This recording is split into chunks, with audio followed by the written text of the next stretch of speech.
네, 안녕하세요. 자, 신풍제약 보도록 하겠습니다.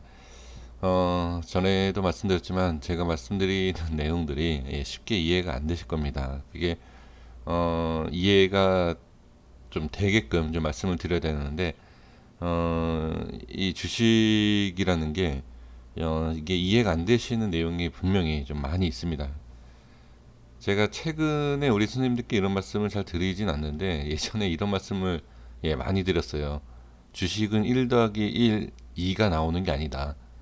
1 더하기 1이 2가 나온다라고 하면 하도 많이 말씀을 드려서 이제 최근에 우리 가입이 아니라 구독해 주시는 우리 스님들께서는 이게 뭔 소린가 라고 아마 하실 겁니다. 이 내용도. 근데 주식에서는 1 더하기 1이 2면 손실 볼 이유가 없어요.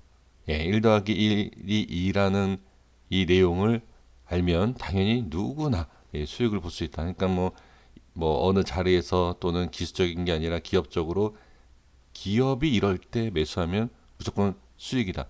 재료가 이러하면 매수하면 무조건 수익이다. 이러한 게 없다라는 거죠. 딱 정해진 게 없어요. 그래서 주식은 1 더하기 1이 마이너스 200일 수도 있고요. 뭐 100일 수도 있습니다. 이것을 어떻게 제가 1 더하기 1은 200입니다 라고 하면 저한테 뭐라고 하시겠습니까? 예. 그러니까 마찬가지예요. 이게 주식이 어느 정도 이해가 되시는 내용이 있고, 그 다음에 말도 안 되는, 지금 벗어나는 내용이 있다라는 것. 네, 좀 불필요한 내용이지만, 그래도, 이것은 좀 짚고 넘어가야 될 것 같아서 말씀을 좀 드려봤고요. 자, 이제 수급을 볼게요. 이 수급은 충분히 예상이 됐죠. 오늘 뭐, 개인이 매도할 거다라는 것을 충분히 우리가 예상을 했었고, 그 다음에 개인 매도 물량을 당연히 뭐 기관과 외인이 받아줘야 되겠죠. 그래서 이 수급은 충분히 우리가 이해할 수 있었다. 그리고 예측할 수 있었다라고 보시면 되고요. 그런데 이제 중요한 건 주가의 흐름이죠. 지금은 이렇다 치자. 그러면 이렇게 기관과 외인이 매수를 많이 하면 자, 우리가 계속 얘기하는 게 이거 아닙니까? 올라가는 거 아니냐. 지금 이게 가장 중요하고 주된 좀 내용이 될 수 있습니다. 아니 개인이 매도를 한다라고 해서 주가가 이렇게 빠질 수 있느냐? 그럴 수 있죠. 충분히 그럴 수 있습니다. 개인이 매도를 하면 올라간다라는 생각과 개인이 그러니까 매수를 하면 빠진다. 그렇죠? 그렇지 않습니다. 제가 개인이 매수를 해도 올라가는 경우가 상당히 많다 이렇게 말씀을 많이 드리고 있는데 그것은 위치에 따라서 그리고 이 물량에 따라서 분명히 차이가 있다라는 것까지도 좀 말씀을 좀 드려봅니다.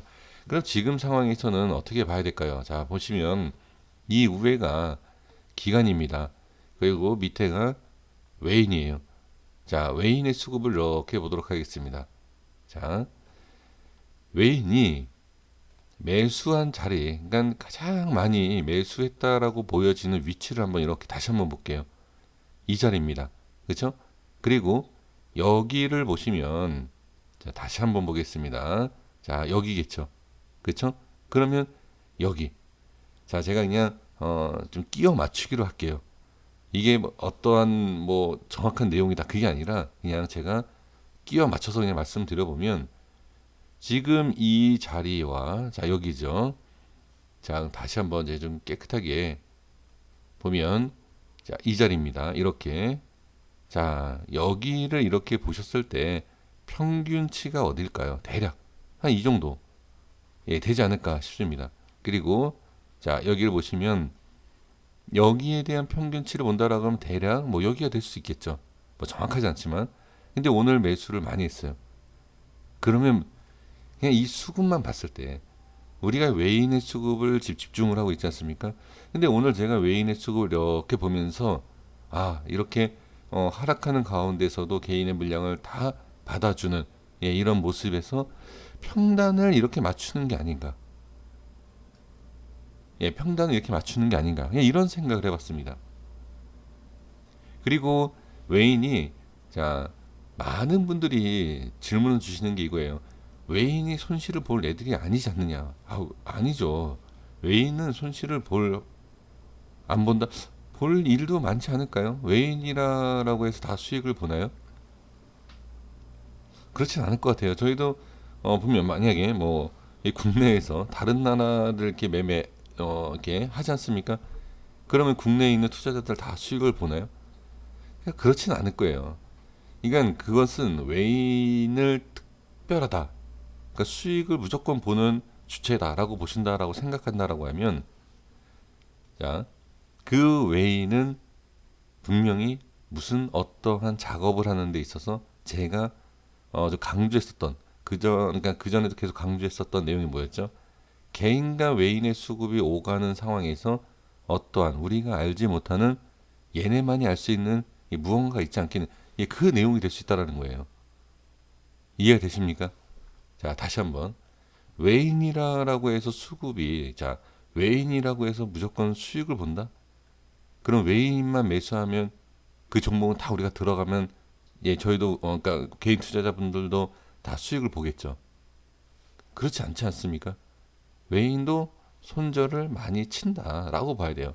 그런데 그러니까 우리 개인 투자자분들을 보면 조금 오히려 제가 이해가 안 되는 게 뭐냐. 외인은 무조건 수익을 본다라는 거예요. 그럼 외인이 무조건 수익 아니면 뭐 수익 무조건은 아니어도 수익률이 높다라고 한다라고 하면 이걸 이상하게 생각해야죠. 만약에 이렇게 생각하신다라고 하면 정상적인 주식의 흐름은 아니고 외인의 수급이 아니다라고 봐야 되는 건데 그게 아니라 그냥 단순하게 그냥 외인은 무조건 수익을 봐야 된다. 그리고 외인은 손해볼 일을 안 한다. 대부분 이래요. 이 말씀을 하시거든요. 제가 말씀드린 게 정리가 안 되십니까? 그러니까 이게 외인이 수익을 무조건 봐야 된다라는 것은 주가를 올리고 내리고 하는 이런 애들과 뭔가의 관계가 있다라고 보신다는 거잖아요. 근데 또 그것도 아니에요. 그냥 그것도 아니고 그걸 말씀을 드려도 그건 이해를 못 하시고 개인과 자 수급에 있어서 제가 더 복잡하게 말씀드리나요? 외인이 그러니까 수익을 보는 입장이다라고 하면 이 주가 핸들링하는 얘네들이랑 뭔가 있는 애들이다라고 봐야 되는데 그렇게 보는 것도 아니고 그냥 외인만 수익을 본다. 이렇게 지금 말씀들을 많이 하시고 그다음에 저는 또 이걸 말씀을 많이 드리지 않았습니까? 주가에 움직이는 뭐 개인일 수도 있고 뭐 기관일 수도 있고 그렇죠? 걔네들이랑 어떤 관계가 있어서 좀 물량을 이렇게 주고받고 하는 그런 상황에 자 외인이다라고 하면 좀 이해가 되죠. 근데 그거가 아니다라는 거죠.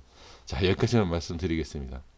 네, 이것도 너무 길게 또 말씀을 드리면 더 헷갈릴 것 같다라고 또 생각이 듭니다. 근데 이게 주식이라는 게요, 우리가 보이지 않는 그 안에서 정말 희한한 일들이 상상할 수 없는 일들이 생기는 건 맞습니다. 그래서 개인 투자자들이 수익 보기가 쉽지가 않다라는 거죠. 네, 그래서 한 가지 그냥 이해되시는 거 한 가지만 보기에는 사실 주식시장을 전체적으로 이렇게 둘러보기에는 쉽지는 않습니다. 자, 그래서 수급에 대해서 그냥 이렇게 말씀을 좀 드려보겠고요. 그 다음에 이제 주가의 흐름에 있어서 제가 수급에 있어서 너무 많은 말씀을 좀 드려서 죄송합니다. 근데 이게 가장 궁금해 하시더라고요. 그래서 지금은 이 수급을 보면 자 이전에는 또 말씀을 드려야 되겠는데 이전과 다른 모양도 나올 수 있어요. 외인과 기관이 지금 엄청나게 매수를 하고 있는 상황에서 주가의 모습은 이런 상황이에요. 그렇죠? 반대의 모양이다라는 거죠. 근데 지금은 이렇게 빼면서 자 얘네가 지금 모으고 있고요. 이때는 어떻게 이렇게 횡보하는 상황에서 모았고요. 주가의 흐름은 다르지만 수급은 같죠. 그러니까 똑같은 모양을 계속 주진 않는 거예요. 상당히 개인들이 매매하기가 쉽지 않게끔 혼동을 이해가 안 되죠. 아니 여기서는 이렇게 이런 패턴에서 이런 상황에서 매수하고 올리고 하는데 지금 왜 빼면서 매수하지? 한 가지만 보면 수급만 보면 상방인데 주가의 흐름은 또 그렇지도 않고 그렇죠. 그러니까 이게 자꾸 이렇게 좀 꼬는 게 있습니다. 여기에서 우리 개인 투자자분들은 속으면 안 돼요. 그래서 제가 이제 강조했었던 게 뭐였죠? 이날 그러니까 어제죠. 어제 이제 강조했던 게 상승할 때 절대 매수하지 마셔라. 그냥 보유만 하고 물량, 그러니까 보유하고 있는 계신 그 물량에 대해서만 대응을 해야 되지 상승한 자 이게 왜 그러겠죠? 제가 제 말씀 이걸 드린 이유 딱 하나이지 않습니까? 이거에 당한다. 기관과 외인이 오늘도 마찬가지예요. 오늘도 장중에 기관과 외인이 매수하면서 올라간다. 아 역시 얘네가 매수하면 올라가는구나라는 결론을 내리고 여기에서 잡는다는 거죠. 이건 아니다라는 거예요. 이거는 주식에서요. 종목도 그렇고, 자 테마도 그렇고 종목도 그렇고 전체적인 증시도 마찬가지예요. 이런 변동성을 주면서 개인들을 이해를 시키려고 해요. 그러니까 제가 설명드리는 건 이해가 안 된다라고 하시지 않습니까? 이해를 되게끔 해요. 어떤 이해? 주가는 이렇게 올라가는 거야. 그리고 기관과 외인이 매수하면 이렇게 올라가는 거야. 이해를 시킨다. 자, 제가 설명드린 거 이해가 안 된다고 하셨기 때문에 주시장에 대해서 제가 간단히 또 한번 말씀드려보면 이해를 시키지 않습니까? 아, 이해가 돼. 차트가 또는 뭐 기업이 그래서 이렇게 우상향해. 그러면 아, 이건 가는 거구나. 잡는 거예요. 그리고 테마든 뭐든 재료를 얘기합니다. 아, 이 테마 이렇대. 예, 갑니다. 그리고 큰 수익도 봐요. 뭐 빠졌다가 다시 올라가고. 증시는 마찬가지입니다. 증시도 아, 이래 이렇게 해서 이렇대. 개인들이 이해를 하고 매수를 하기 시작을 하죠.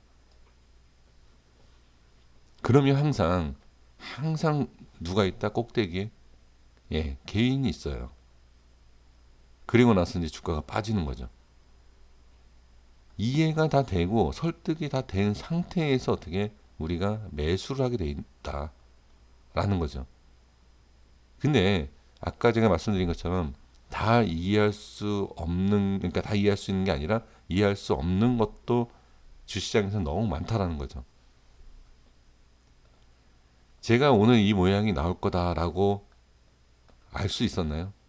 예, 제가 뭐 신도 아니고 알 수는 없죠. 근데 이제 개인의 이제 심리적인 것과 지금 흐름에서 저점을 찍고 뭐 반등이 나올 수도 있고 뭐 밀릴 수도 있지만 밀리면 그냥 우리가 대응을 하면 돼요. 뭐 손절을 한다든지 매수 안 하면 돼요.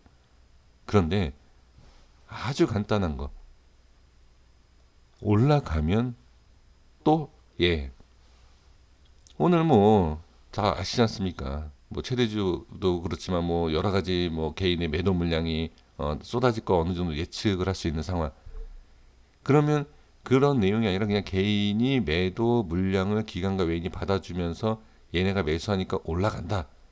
라고 해서 충분히 따라갈 수 있다는 거죠. 주가가 올라가면.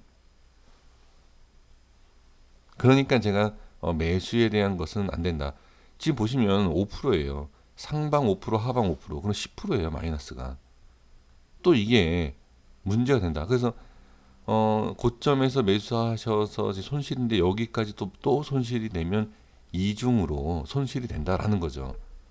그래서 제가 그것을 좀 부탁을 좀 드렸던 거죠. 올라갈 때 그냥 올라가더라도 보유하고 있는 종목만 매수하면 된다.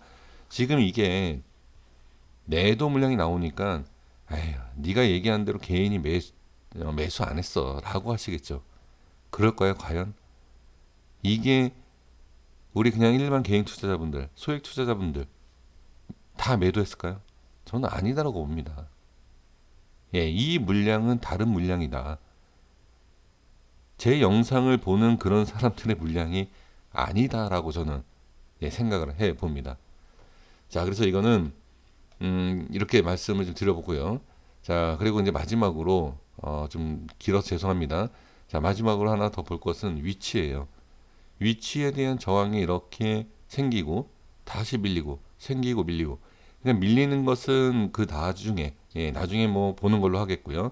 여기 이탈이 되면 사실 그렇게 좋은 건 아닙니다. 밑에서 올라오더라도 일단은 좋은 게 아니에요. 근데 지금 이렇게 올리고 빼고 이거 이렇게 왔다 갔다 하지 않습니까? 이걸 부정적으로 볼 수 있지만 이거 꼭 부정적으로만 또 볼 필요는 아니에요. 저항에 있어서 자꾸 이렇게 두들기는 것은 네, 이거를 어느 정도 여기 라인을 확인을 한다라고 보시면 돼요. 제가 이런 말씀 많이 드려요. 저항이라는 것은 두들겨 본다. 우리도 무엇을 뭐 만약에 뭐 단단한 물건을 물체를 확인을 할 때 그냥 겉으로 딱 보기에 좋아 보여서 그냥 삽니다. 근데 사용하면 그냥 쉽게 부러지는 경우도 있죠. 그런 경우를 우리가 좀 나중에 한번 사용해 보니까 그게 아니더라. 한번 이렇게 두들겨 봅니다. 소리도 들어보고 뭐 금이 가 있나, 균열이 있나, 뭐 아니면 속이 비어 있나 확인하지 않습니까? 마찬가지예요. 얘네들도 어느 자리를 확인을 해야 돼요. 그 확인하는 것이 보다 네, 그 자리를 가봐야 돼요. 그 자리를 가봐야지만이 그 위치와 그 수급이 어떤 모습이 나오는지를 파악할 수 있습니다. 그러니까 그런 걸로 보시면 돼요. 그러니까 여기서 올라간다 내려간다라고 딱 결정을 내릴 수 있는 게 아니라 지금 보시면 벗어나지 않고 이 자리 유지하고 있지 않습니까? 지금 여기에 대한 이 돌파에 대한 것을 그냥 어느 정도 확인을 하고 그다음 또 확 내려가는 것도 아니지 않습니까? 그렇죠? 그러니까 이 안에 대한 물론 제가 설정을 한 라인이기 때문에 그렇게 뭐 좀 중요하게 하진 않지만 그래도 이 라인대 안에 지금 움직임을 보시면 상승과 하락의 행보를 만들어주고 있는 자리예요. 그러면 이게 제가 만든 그러니까 제가 확인한 자리와 상관없이 이 자리는 분명히 어느 정도 확인을 하고 있는 모습이다. 이렇게 보시면 좋습니다. 네, 너무 제가 말이 많았죠. 네, 이렇게 좀 보시면 좋을 것 같고 그래서 주가의 방향성은 뭐라고 말씀드릴 수는 없지만 자, 뭐 이평선을 보시고 뭐 이렇게 이동평균선을 보셔도 됩니다. 이거는 너무 쉬운 내용이니까 제가 굳이 말씀을 드리지 않았습니다. 자, 그래서 이렇게 좀 보시면 좋을 것 같고 내일 이후에 어떠한 모습이 다시 또 어떻게 나오는지를 볼 필요가 있습니다. 그러니까 너무 적극적으로 매수를 하셔서 따라가야 된다 이렇게 또 생각하실 것도 아니고 그 다음에 자 하락하는 거에 있어서 나는 도저히 못 버티겠다 그러면 비중을 줄이신다든지 뭐 그렇게 매도에 대한 부분을 생각하셔야 되고 아니 난 충분히 견딜 수 있다라고 하면 큰 파동 견디셔야 돼요. 제가 계속 강조하는 게 뭐죠? 큰 파동이에요 지금은. 네, 신풍제약은 큰 파동이 있어야지만이 얘네가 만약에 올리는 애들이다 하더라도 파동을 이용을 해야 돼요. 그리고 빼려고 하더라도 파동이 있어야 됩니다. 결과적으로 뭐죠? 이 신풍제약은 어떠한 파동이 있어야 돼요. 예. 결론은 그거예요. 단지 상승과 하락을 몰라서 그렇지, 그 파동은 언제든지 나올 수 있다. 근데 그거를 이길 것이냐, 정리할 것이냐, 그 차이죠. 여기까지 하겠습니다. 구독과 좋아요 부탁드리겠습니다. 감사합니다.